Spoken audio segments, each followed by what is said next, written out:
How to apply AliExpress coin. In this video, I'm going to show you how to use AliExpress coin for getting discount when you shop.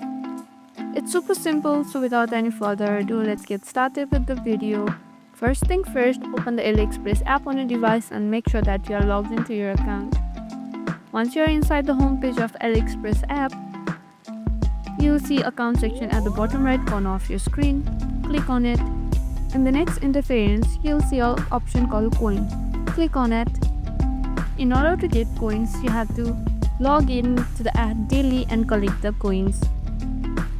You can see that I have collected 480 coins. That 480 coins is equal to 4.8 Canadian dollars, and use the coins to get extra 2% or even 70% off on your purchase. Let's say you want to buy this phone case. It says right there that there is extra 70% off with the coins.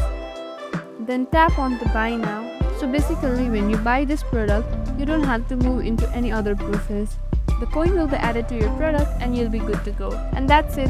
This is how you can get coins to get discount on your products. If you found this video helpful, don't forget to hit on that like and subscribe button, and also hit on the notification bell icon so that you won't miss any of our upcoming videos.